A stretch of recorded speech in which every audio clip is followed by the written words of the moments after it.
Welcome to Private Banking Strategies Podcast with Vance Lowe and Seth Hicks, your secret weapon to protect your assets and never have to start over financially again.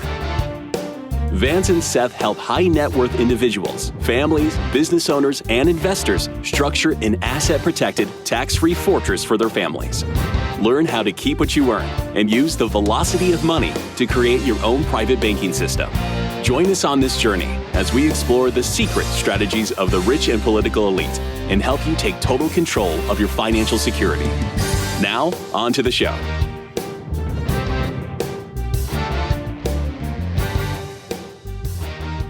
Hello and welcome to Private Banking Strategies with Vance Lowe and Seth Hicks. Vance, how are you?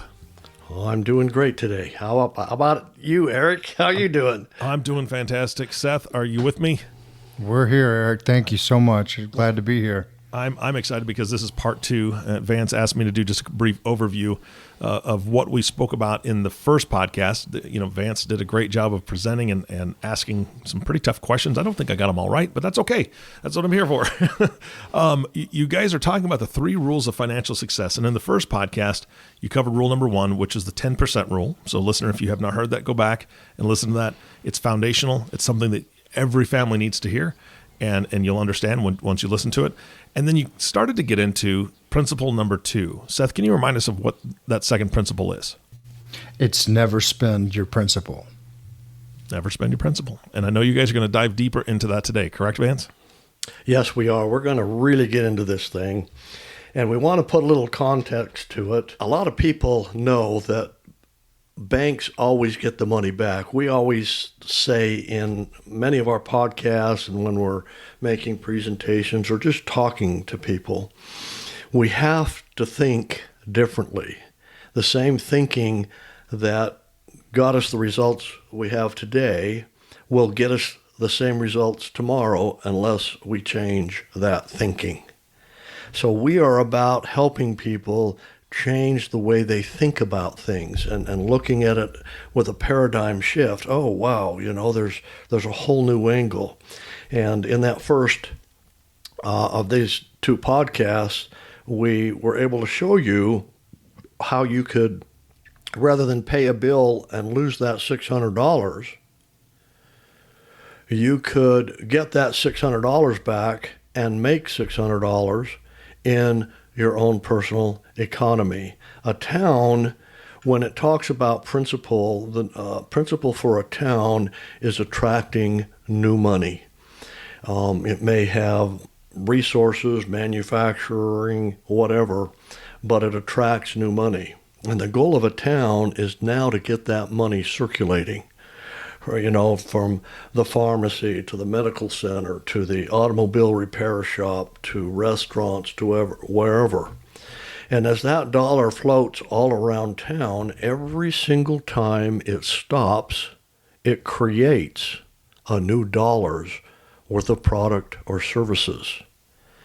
We can do that in our own private economies. We just have to learn how. In the banking world, when it comes to principle, they live this rule. The masters of making money are banks. The only problem is the banks are doing it in such a way that they're ruining our country. They're doing it unethically. Every new dollar that comes back to them, they can lend out another $9 or $10 against that dollar that comes in, and that money comes out of thin air, and that's a problem. We can't do that, and we're not recommending us do that. But if we ask ourselves the question, again, we have to put our brains in gear and think a little differently. How do banks get the money back? Well, the banks are in the lending business. Now, Seth, Eric, unless I missed the day they gave away free money, banks don't give away money, do they? But yet you and I do all day long, almost in every transaction. When we let go of the money, it's because, now again, we have to think differently, but it was because that money going away from us became worthless to us.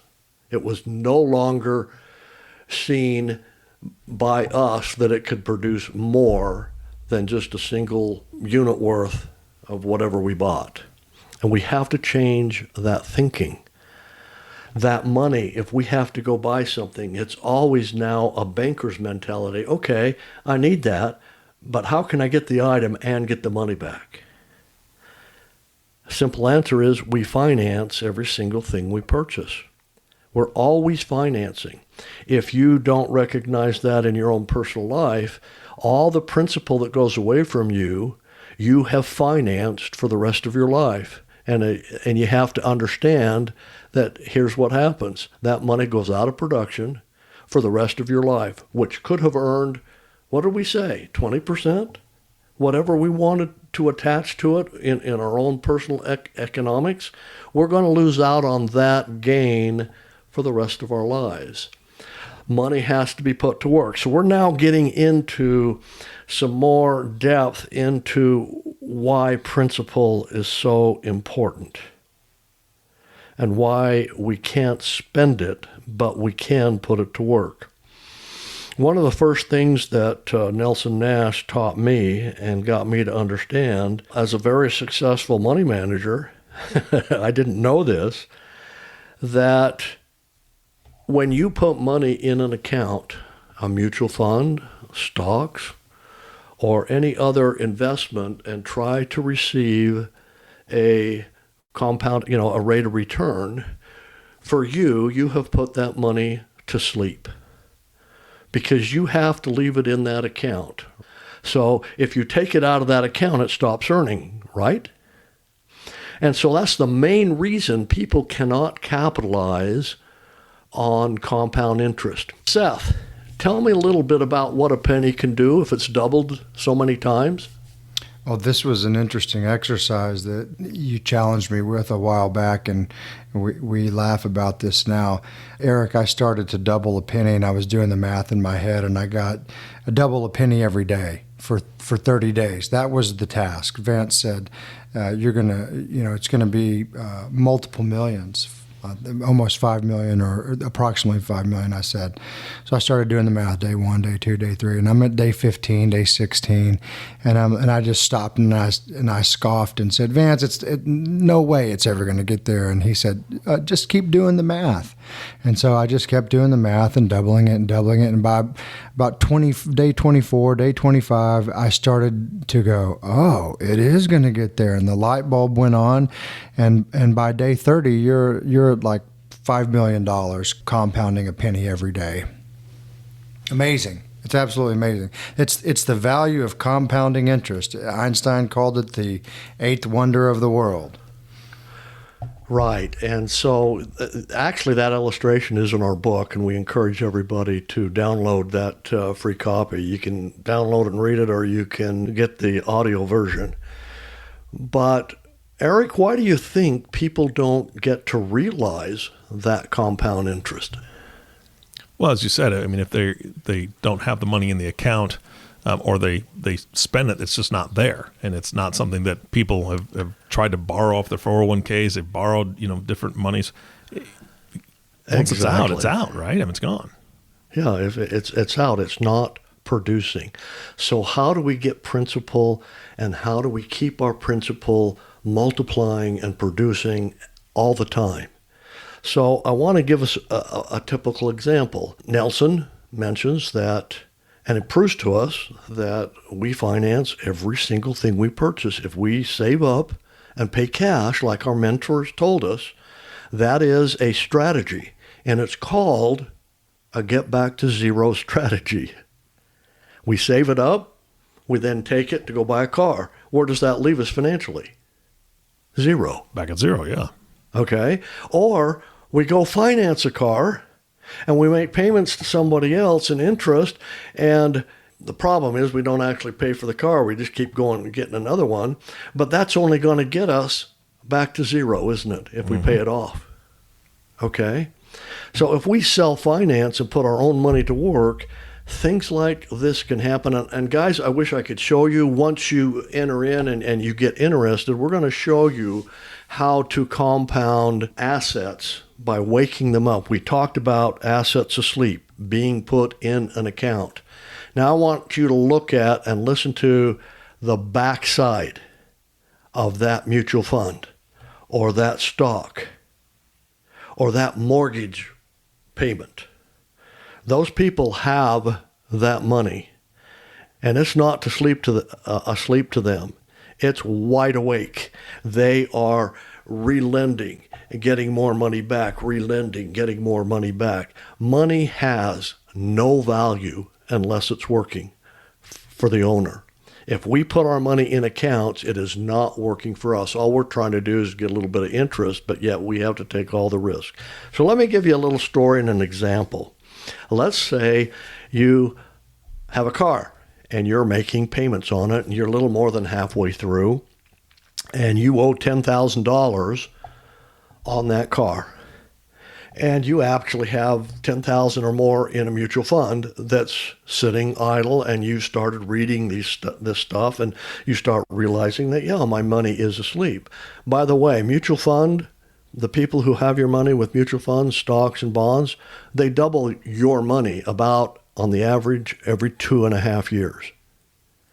And yet, the compounding effect back to us, we're lucky.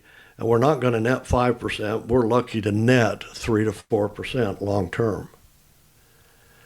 So let me prove to you. Hopefully I can do this just by illustrating it, but you might want to back this up. We'll actually show you this if you take some of the offers that we have online. $10,000. We're going to move. We're going to sell our mutual fund, $10,000 of our mutual fund, and we're going to purchase the automobile debt. So we're going to set up our own bank, our own lending company. And that's what's missing. If we owned a bank in our community or in our economic situation, now everything's going to circle around our bank. So we're going to personally lend money to our bank because they have to have capital. They're going to turn around and go buy debt. So they're going to buy the automobile debt. And I like to use the guy in the mirror. He's still on the hook. He signed the contract saying, I'm going to make all these payments until the payments are done. So all he's going to get is an address change of who he makes the payment to. And so if you get the choice of who you make your payments to, would you rather pay your company or keep paying someone else's company and lose the money? Oh, all me, Vance. All me. I'm right with you, Eric. So let's take a look at this now. So the payment, your automobile payment is $500, and the interest rate on the loan is 8.5% on the automobile payment. So we have three numbers. Whenever I stumble across this, especially with extended family or close friends, the Vance Lowe Lending Institution will buy up that debt in an absolute heartbeat. We're just salivating to get that debt. Eric, why would you think that, what out of those three numbers would entice me to take $10,000 and buy that debt? Well, the number that's coming back to you. Okay. Everybody pretty much says that, well, you're going to make the 8.5%. And if you do it to yourself, it's tax-free, right? Yeah, that's what I heard on the last podcast. Okay. So what if I took that completely out of the equation and said, I'm going to take it. Of course, we're not stupid, but that has no interest with those three numbers to me and Vance Lowe's financial institution. So now I'm down to two numbers. What is attracting me to salivate over this thing? Well, let me tell you, and folks, I need you to maybe try to think of this. That this will help you give and understand what a banker's mentality is, why they lend money. I've got to put $10,000 to work. What I am interested in is the volume rate of return. How much money am I going to get back annually on this $10,000? Now, I also preface this. Most people have bought several cars throughout their lifetime. The average for between 50 and 60 is almost $200,000 on vehicles. And that's if you're not exotic, because spouse has a car, you have a car, and if you got kids, you had to get cars for them, and even though they're used, okay?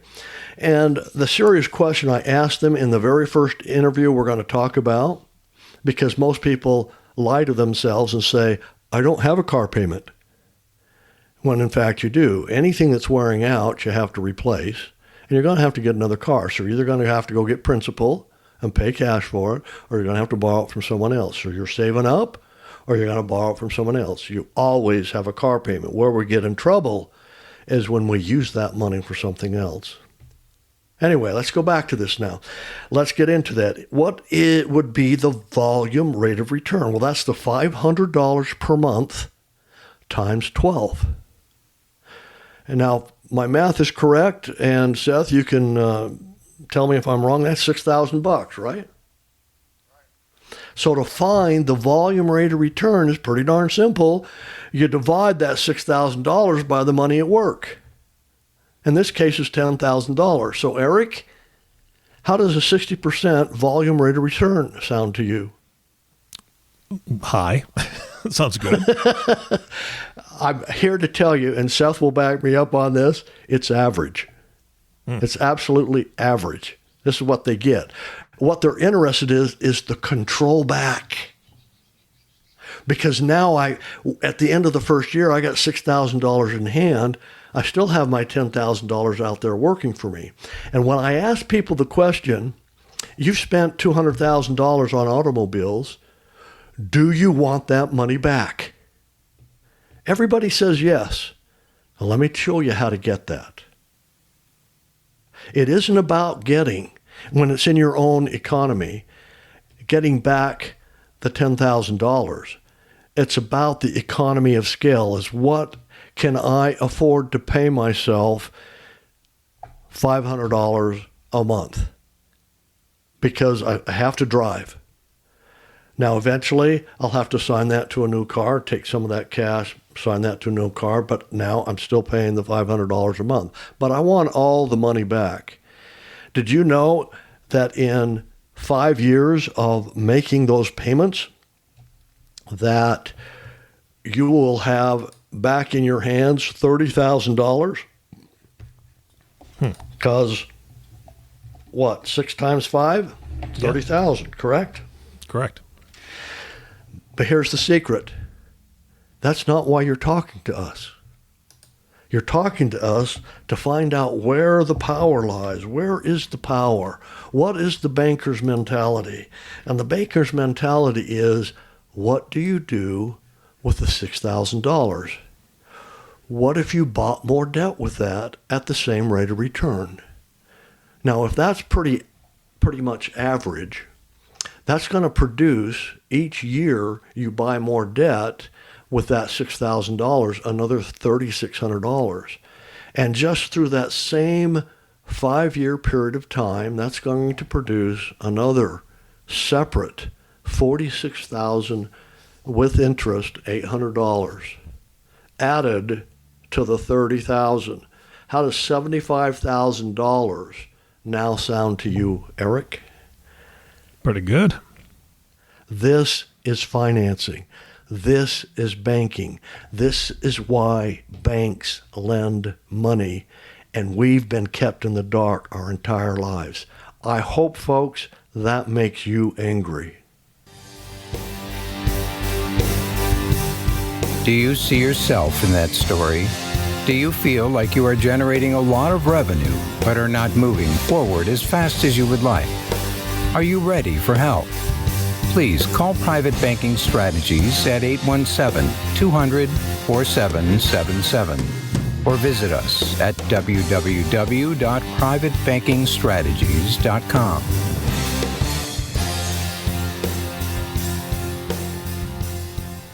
Because it's time we started doing something about it. Self-financing, running a business, putting our money to work. This is that backside. This is what the mutual fund companies, the people who are receiving your money, are doing with it. This is how they're growing the money. And yet we're trying to get, if we're lucky, 1 or 2 years, 10% growth. We think we've hit a home run, right? Mm-hmm. So it's important for us to understand principle. Now, how often, and walk us through this cycle if you can, Seth, because I've been pretty much taking all the time up here. Do banks let money ever sit? And if they do or they don't, tell us why and kind of what that cycle is.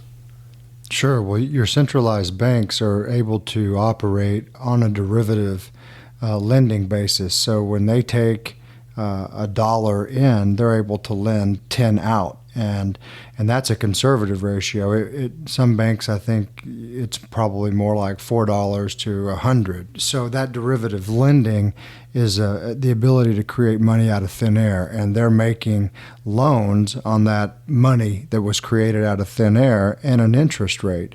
So they don't want your deposits sitting in their account asleep. They immediately try to put the funds to use. And we've talked about this in prior podcasts, how much money has been created out of thin air in the past decade into the trillions. The Fed Reserve has created a policy just to print money, and banks obviously are the landing place for those created dollars, and they want them out there being lent to people, being consumed and being cycled back into their bank consistently and constantly. Okay, one more thought on principle. Remember, we told you that money has no value unless it's working. Banks will not let money sit idle in their bank overnight. They won't do it. At 2 o'clock every single day, money moves forward by 2 hours, all the way around the world, back into their hoppers, into their accounts at 8 o'clock the next morning. On their excess money. Money has to move. It always has to be in motion. So this goes totally against the grain of putting money to sleep, having money in accounts.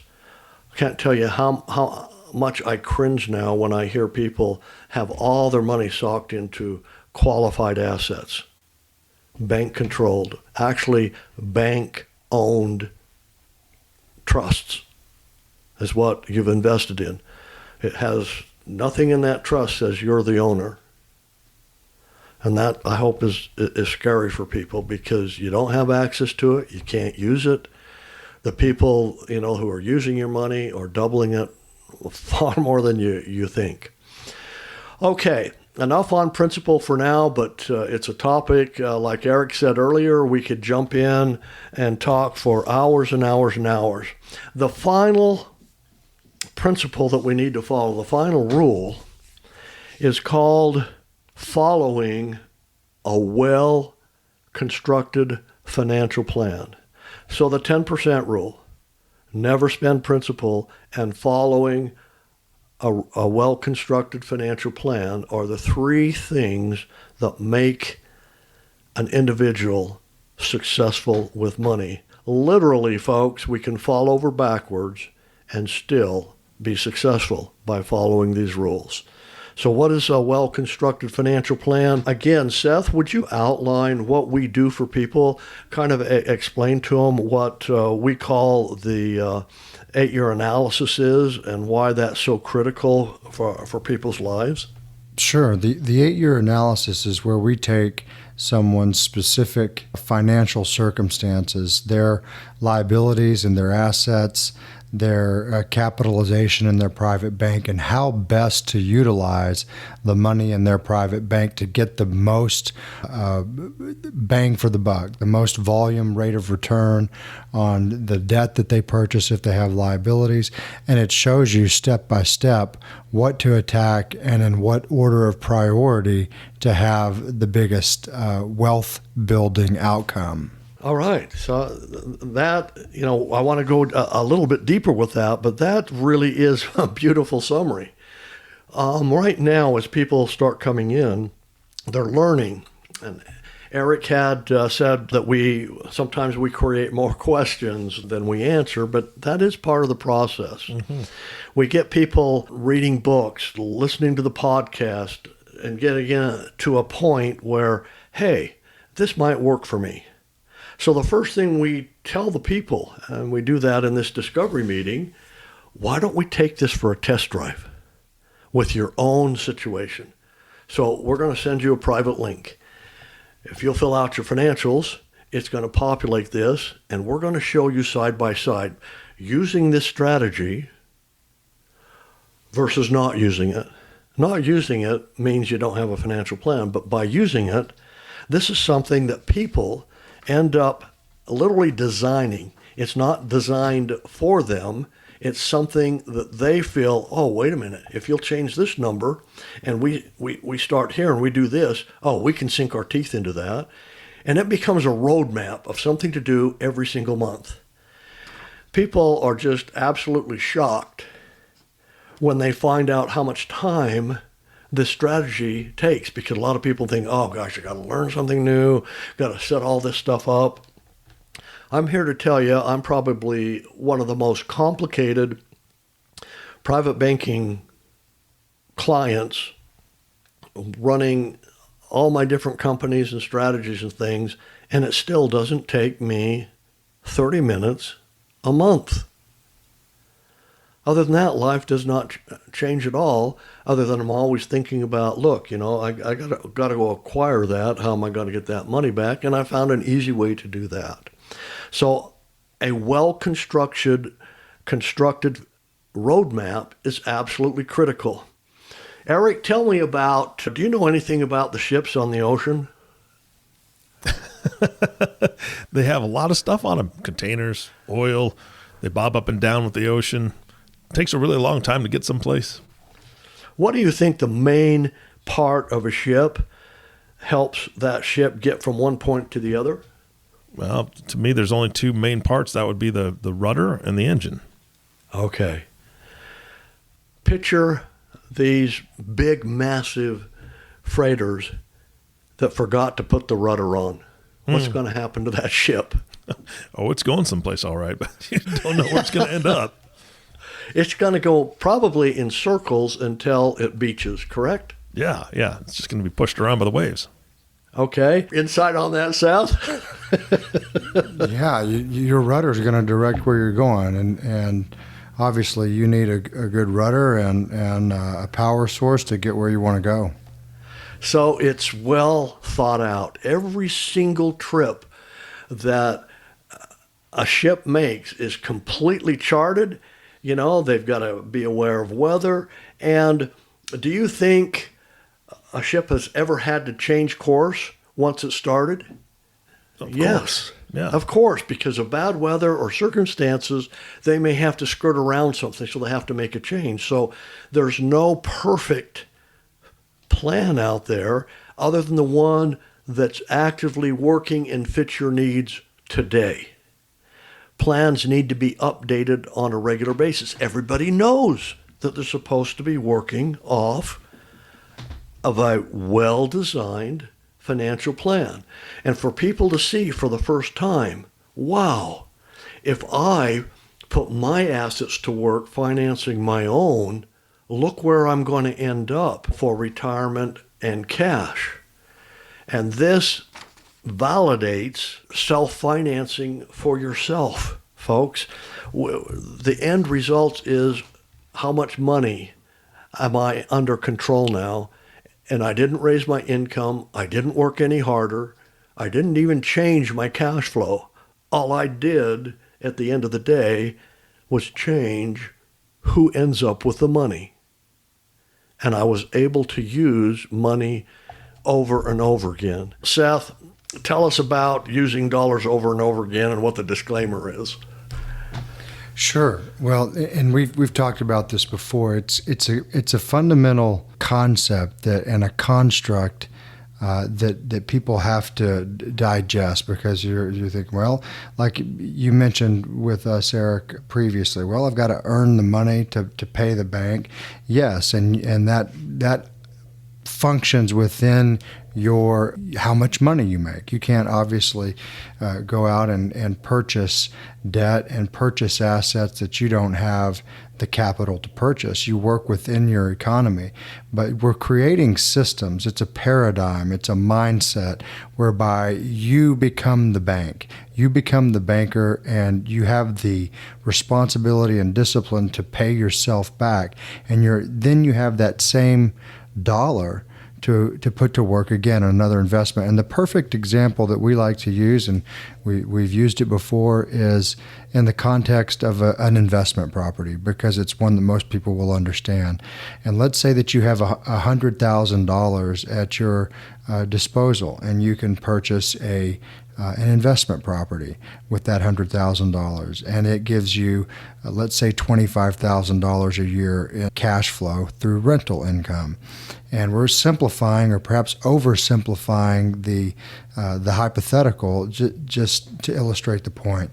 And as those months go by, you've got $25,000 at the end of the year that you could then go and perhaps finance your automobile that you've got third-party debt on.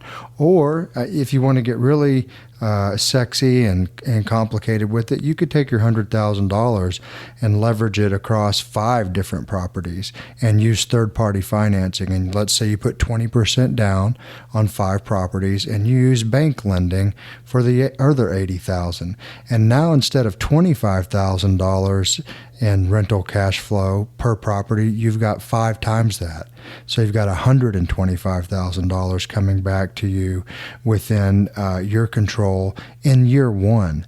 And you could take the bank note of 80% on property 1 and take that out in the very first year.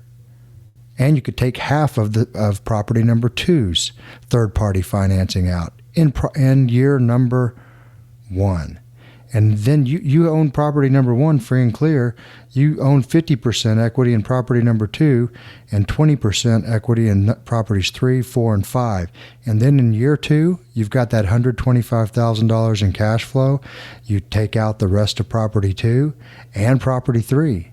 And so you see the power of that velocity of money and the volume rate of return, Eric.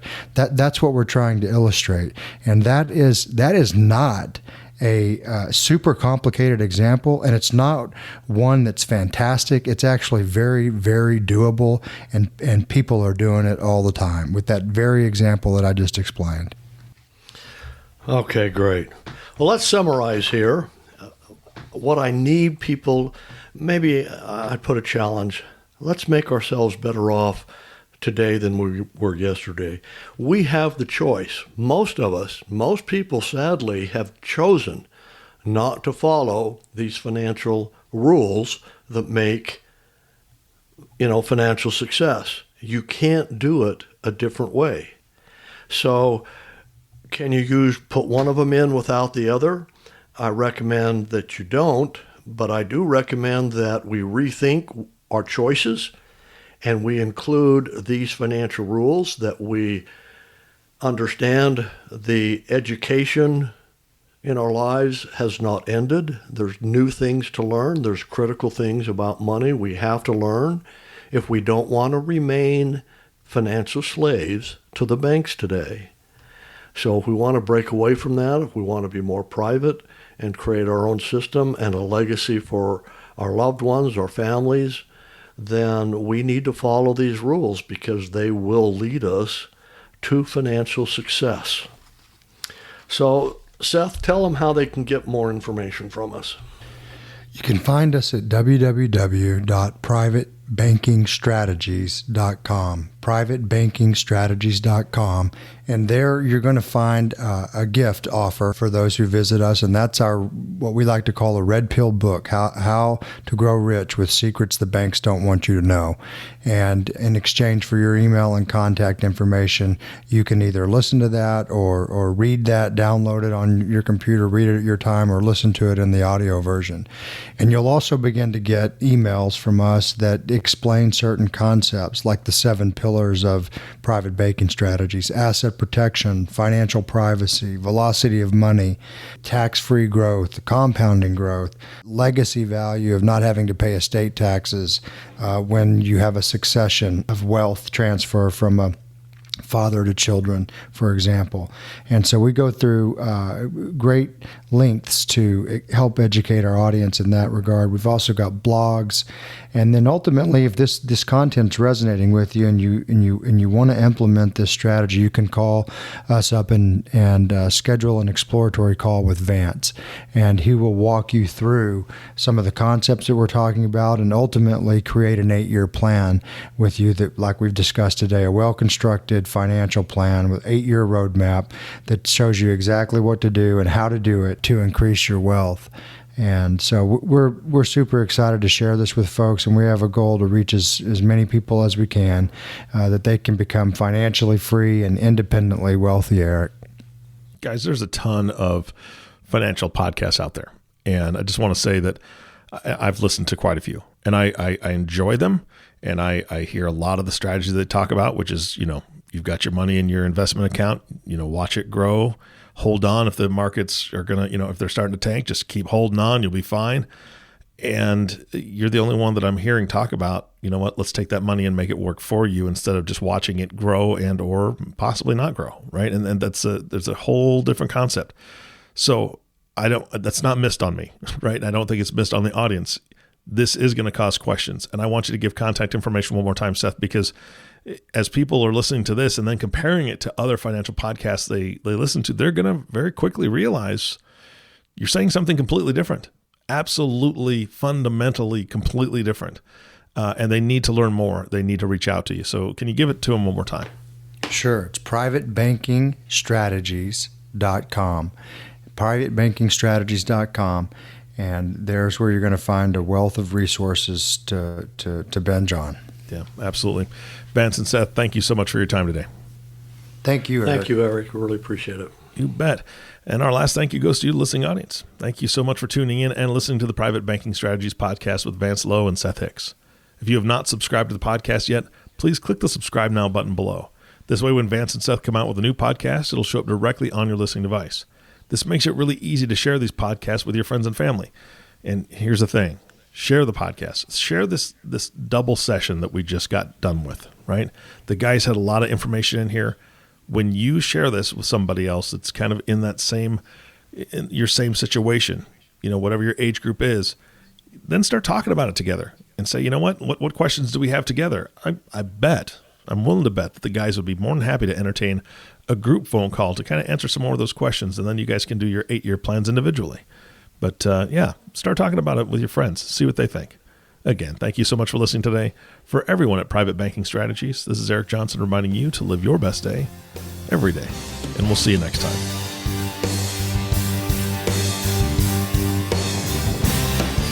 Did that story feel like it was about you? Do you feel you should be making more progress toward your financial goals? Do you feel stuck? Let us help you get unstuck. Are you ready to take action and get your own private bank? Please call Private Banking Strategies at 817-200-4777 or visit us at www.privatebankingstrategies.com. Thank you for listening to the Private Banking Strategies podcast. Click the subscribe button below to be notified when new episodes become available. The information covered and posted represents the views and opinions of the guest and does not necessarily represent the views or opinions of Private Banking Strategies. The content has been made available for informational and educational purposes only. The content is not intended to be a substitute for professional investing advice. Always seek the advice of your financial advisor or other qualified financial service provider with any questions you may have regarding your investment planning.